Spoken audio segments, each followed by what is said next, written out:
Aujourd'hui, montage de boîte AM6, donc de A à Z.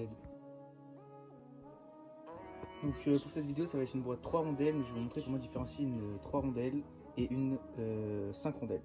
Donc c'est très simple, sans démonter la boîte, juste en voyant de l'extérieur. Vous voyez l'arbre secondaire, sur la boîte à 3 rondelles, on voit que c'est un gros trou.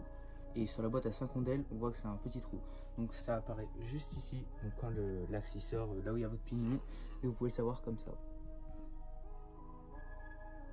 Alors qu'est-ce qu'on a dans une boîte AM6? On a un axe primaire, un axe secondaire, un barillet, des fourchettes, un axe de sélection, une bille, un ressort, un axe de fourchette et 3 rondelles dont 2 identiques.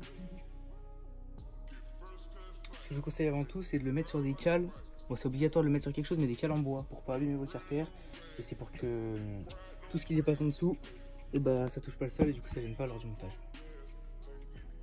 Tout d'abord, il faut faire entrer l'axe secondaire et l'axe primaire avec la fourchette incurvée d'axe primaire.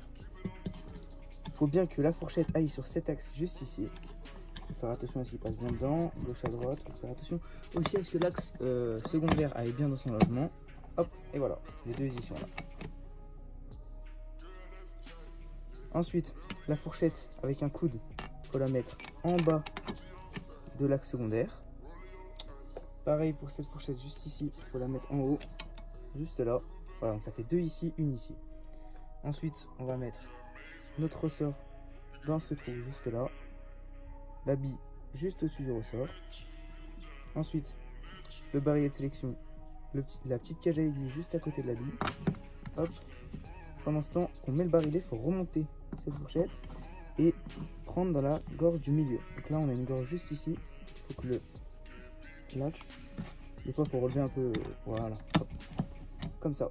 Là, vous vérifiez. Normalement, ça passe très très bien comme ça. Hop. Pareil de l'autre côté. Ici, celle du haut dans la gorge d'en haut. Et celle tout en bas, vous allez venir avec un tournevis pour la mettre dans la gorge du bas. Hop. Vous prenez là-bas, hop, ça va y aller tout seul. Ensuite, il faut juste mettre cet axe. Il faut qu'il passe dans les deux. Il faut appuyer un peu, il faut sentir le clips. Donc là, il est censé vous rester l'axe de sélection et les 3 rondelles. Donc, dans les 2 rondelles identiques, il faut en mettre une sur le barillet, peu importe laquelle, hein, ça, on s'en fiche. Et une en dessous de l'arbre de sélection. On la met ici jusqu'au petit coude là. Ensuite, l'arbre de sélection, il vient se placer dans le trou à côté du barillet, juste là. Il passe entre, et ici on va avoir le ressort qui doit passer sur cet axe, l'axe juste ici. Hop, donc soit à la main vous y arrivez, voilà, qui passe comme ça, vous enfoncez. Si vous n'y arrivez pas, avec un tournevis, vous faites un petit levier juste ici, et ça passera. Et la dernière rondelle, donc qui est un peu plus grande que les deux autres, elle va ici, en haut de l'arbre. Et là, il faut juste vérifier que ça passe bien, tout passe bien.